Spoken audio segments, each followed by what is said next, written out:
Good morning students. कैसे हैं आप सभी? आई होप सो आप घर पे हैं और सब अच्छे होंगे। ठीक है। बेटा आप अपना ना होमवर्क भी साथ साथ करते रहो। जो आपको रिटर्न वर्क दिया जाता है उसको साथ साथ नोट्स बनाते रहें और मुझे सेंड करें। आपने किसी ने एक दो स्टूडेंट्स को छोड़ के बाकी ने मुझे किसी ने भी अपना होमवर्क नहीं सेंड किया है, तो आप मुझे अपना होमवर्क भी सेंड करते रहें साथ साथ में।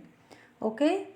आज हम अपना सेकंड चैप्टर स्टार्ट करेंगे, पृथ्वी की उत्पत्ति एवं विकास। चैप्टर का नाम है पृथ्वी की उत्पत्ति एवं विकास।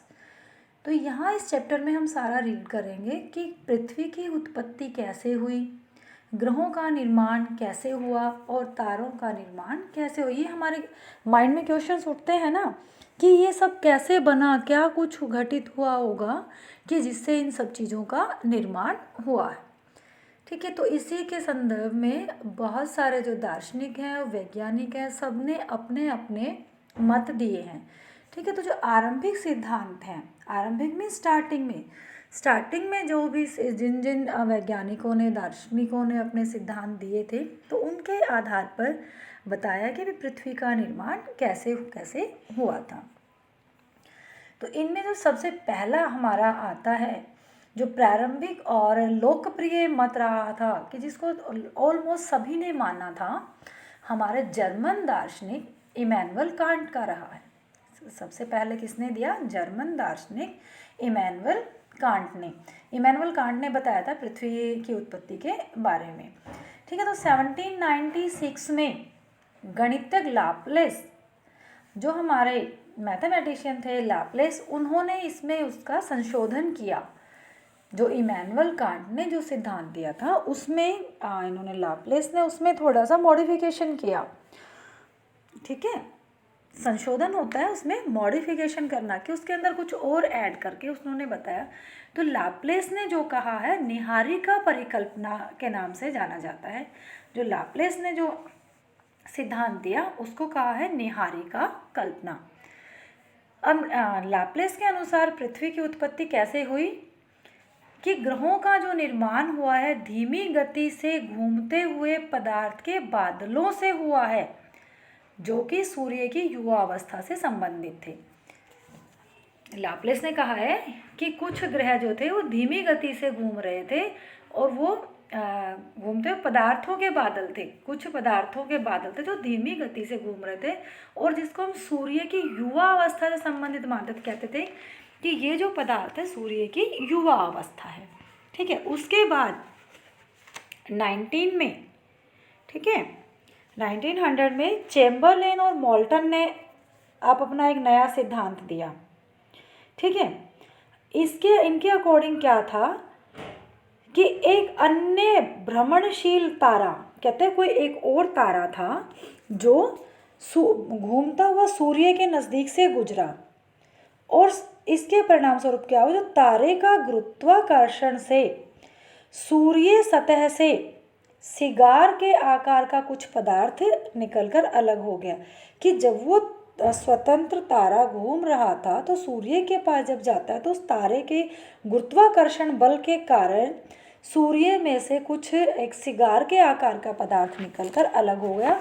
और जब ये तारा सूर्य से दूर चला जाता है तो उसकी सतह से जब ये तारा सूर्य से दूर चला जाता है ना, तो उस तारे की सतह से बाहर जो पदार्थ निकला था वो सूर्य के चारों तरफ घूमने लग गया और धीरे धीरे वो कंप्रेस्ड होता गया, संघनित होता गया, यानी ज़्यादा बनता गया, इकट्ठा होता गया वो। ठीक है। और फिर क्या होता है, संघनित होने के बाद में वो एक ग्रह के रूप में परिवर्तित हो गया। क्लियर हो गया कि कैसे वो ग्रह के रूप में परिवर्तित हुआ, जो संघनित हो गया। संघनित मीन्स इकट्ठे होते, छोटे छोटे टुकड़े जब आपस में इकट्ठे होते चले गए तो वो एक ग्रह का रूप बन जाता है। फिर सर जेम्स और बाद में सर हैरी फोल जेफरी ने इसका समर्थन किया। ठीक है। जो इनका जो था, इन्होंने दिया था चैम्बरलेन और मोल्टन ने, तो वो उसका समर्थन किसने किया? जेम्स जीन्स और सर हैरोल्ड जेफरी ने इसका समर्थन किया। यद्यपि कुछ समय के बाद तर्क सूर्य के साथ एक और साथी तारे के होने की बात मानते हैं। ये द्वैतारिक सिद्धांत के नाम से जाना जाता है। कहा कि भी सूर्य के साथ साथ एक और ऐसा ही तारा भी है जिससे पृथ्वी का निर्माण हुआ था। उसके बाद 1950 में रूस के ऑटो शिमिट व जर्मनी के कार्ल वाइजास्कर ने निहारिका परिकल्पना में कुछ संशोधन किया। किसमें किया? निहारिका परिकल्पना में संशोधन किया।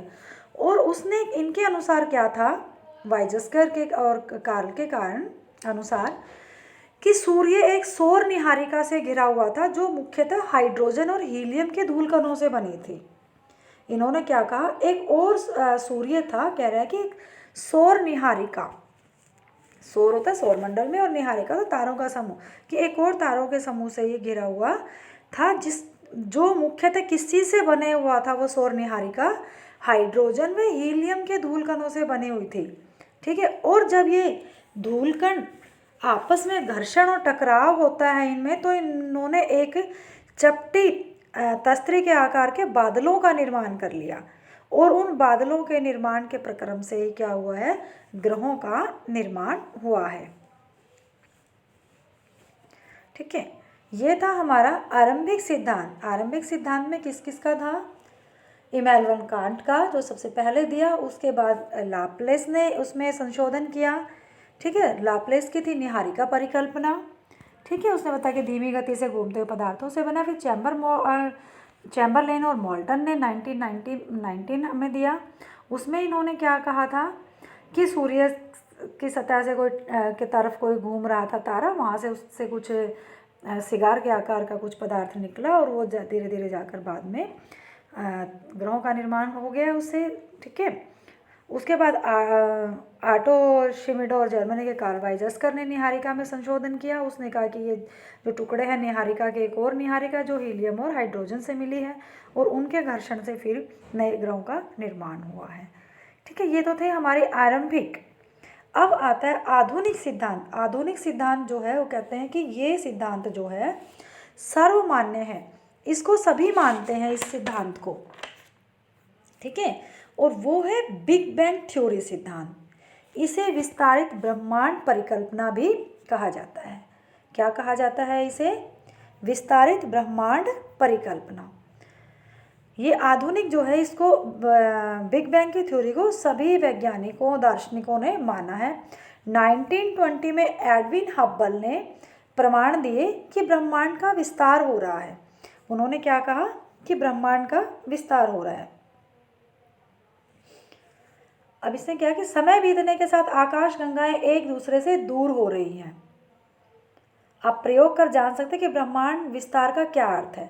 इसमें इन्होंने दिया हुआ है कि ब्रह्मांड का विस्तार कैसे हो रहा है। इसने एक एग्जाम्पल दिया है। वो एग्जाम्पल क्या है कि हम एक गुब्बारे को जो फुलाते हैं, तो फुलाने से पहले हम उस पर निशान लगा देते हैं। तो जब वो गुब्बारा बिना फूला हुआ होता है तो क्या है, वो जो निशान लगाते हैं हम, वो बिल्कुल पास पास में होता है। ठीक है। लेकिन जब उसको अंदर हम बैलून में हवा भर देते हैं तो उसके बाद वो फूल जाता है, और वो निशान जितना जितना बैलून फूलता जाएगा एक दूसरे से दूर होते चले जाते हैं।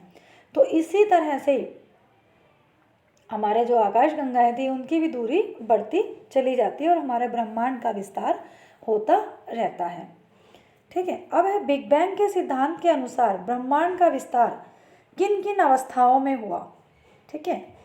पहले तो कहा है कि आरंभ में सभी पदार्थ जिनसे ब्रह्मांड बना है एक छोटे गोले के रूप में था।